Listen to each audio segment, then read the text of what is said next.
Good morning, folks. This is Edgar from RSTEM Inc. Today we're going to talk about one of the ADUs that we got approved last year in the city of Los Angeles. And the reason I want to talk to you about this ADU, it's a unique case where we had to do an addition and conversion of that addition into a JDU and then a separate ADU detached.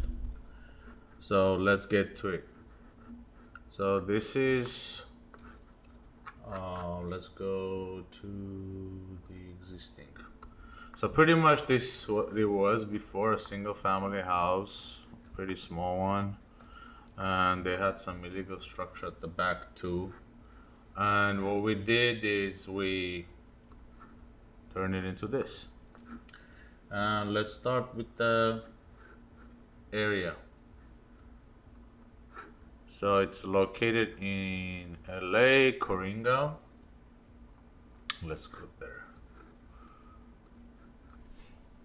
50 to 17, Coringa.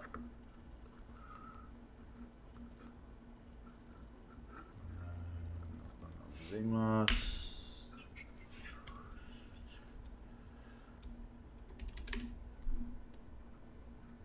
Alright. So it's an R1 lot. And it's in the hillside area, pretty big lot, 13,000 square foot. So, and then there's a public transportation nearby. Even though it's the case, I provided parking for the project.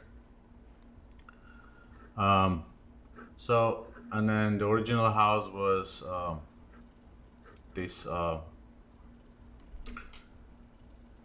small with the sidings built in probably like 1920s. Let's see, when was it built? Yep, 1920s. So pretty small, 644 square foot house. And the intention for the layout for this project, let's go to the site plan, was to divide the site in such way that anytime the owner wanted to do a subdivision, could have achieved like the rest of the stuff, like add another unit, change half of the house into another unit. So pretty flexible. So with that in mind, this was before the SB9 came about, so we had to make sure that separation was 20 feet, so we could give like a nice driveway. And basically the required drawings we showed, it's the site plan, we showed 3 parking, another 2 parking for the ADU, and we showed the solar zone for the new ADU. Basically it doesn't have to be on the ADU, it can be on the house too. It doesn't matter where it is as long as it's providing it. And then some LID requirements. And interestingly, yes, it's here. Okay, so for this project, one of the issues became is for the LID and the BOE, they did not basically talk to each other. So what it was, the LID allowed me to put a pop-up emitter for the planter box, but then the BOE was asking like, what is this? You cannot do this, so on and so forth. So after a long conversation with them, we went through this phase. So because it's a hillside, this side is like going with the slope, and then there's a pop-up emitter popping over here. So anytime it overflows, it comes out of here. So we provided that. The addition is huge. So we're basically doing 1,400 addition to the main house, out of which 497 is going to be converted to JDU. And then we're doing 2,000, close to 2,000, 1,200, sorry, 1,200 square feet detached ADU. Now, this is where the issue was. So the plan checker did not want it to approve this or permit this JDU. In the meantime, when we were doing this addition, the idea was that it has to be within the existing single family. Now, but the counter argument is that city is getting paid for the plan check, no matter if it's a JD or addition, they're still getting paid for this portion to do a plan check. Then they also get paid for the permit for the JDU. So the only thing is left is basically to do the construction in two portions, which is actually costly for the client to do so, because imagine you have to build all this, then run the plumbing. Afterwards, when you get the CFO, then you open up the walls, run the plumbing, so on and so forth. It's a headache. So I had to talk to some supervisors, do some shaking over there, and get this done. And so if a plan checker tells you it cannot be done, it's not true. It can be done because city is getting paid for whatever they're doing. The only thing is left is the construction. So you shouldn't bother the city. And so yeah, we added like a 1 bedroom, 2 bedroom, and a master bedroom for this. Oh, by the way, I had a door over here, and they told me to take it off because it makes it flexible unit.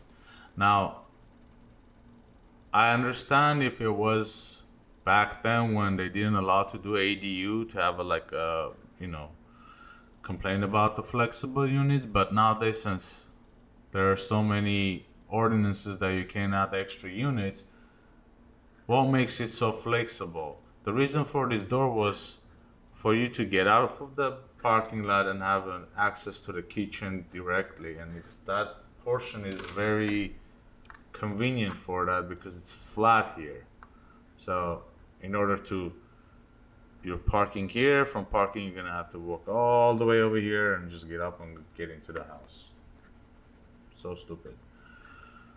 And then also one thing plan checker was saying during the corrections, he was making me to put a door from a JDU to the main house, but the code says it may, it doesn't have to. So if any case it comes up and the plan checker wants you to put a door to have an access, you don't have to. It's not necessary. So, and then this is our ADU plan. We got nice living area, 3 bedrooms, and then we got this open deck. Now the reason we did this is when you want to cheat square footage and give more space, you can just do a deck. It doesn't count for the square footage. And it makes it much bigger. So this way it's like, if you're thinking of rentable real estate, this sells it. So these are our planter boxes. I like to put planter boxes rather than the barrels because barrels are like very ugly and they don't go with the design well. So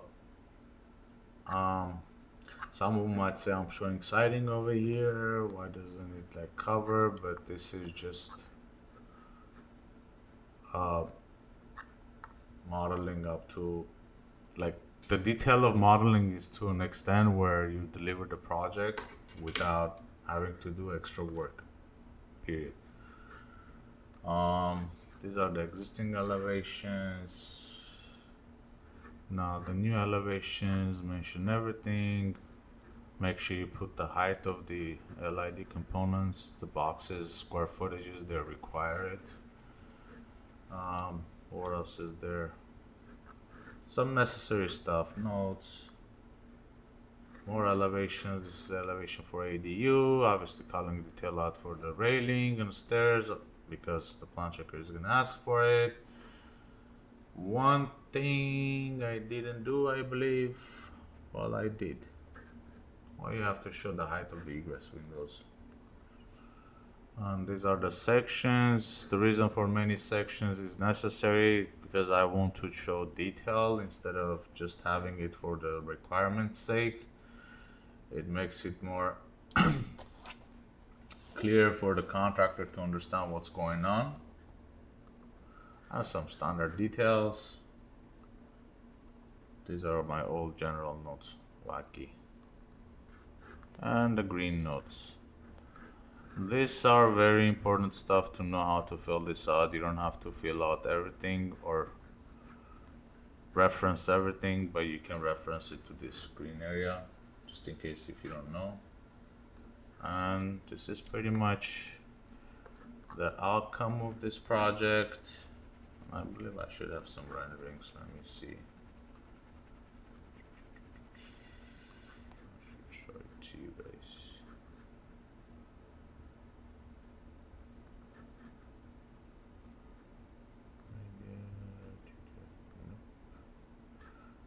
Here.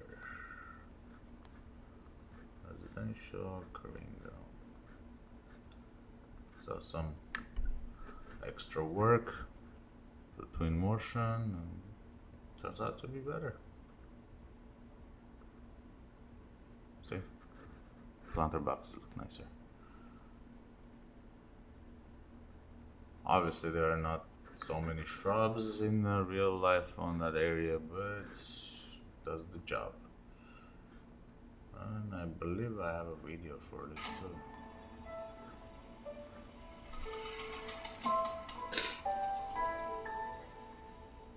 Yeah.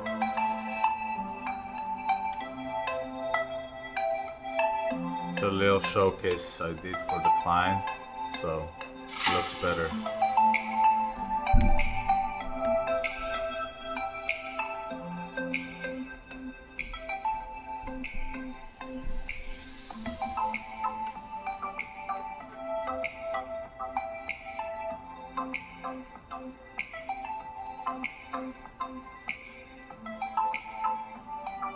My cars are like parked weird way.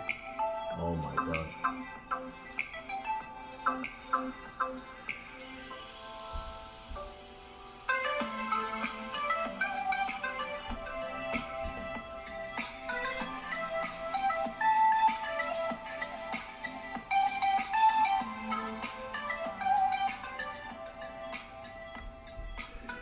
So yeah, that's pretty much it for this. If you have any questions, feel free to comment on the video, like, subscribe, share, and I'm pretty much here. Thank you. Have a good rest of the day.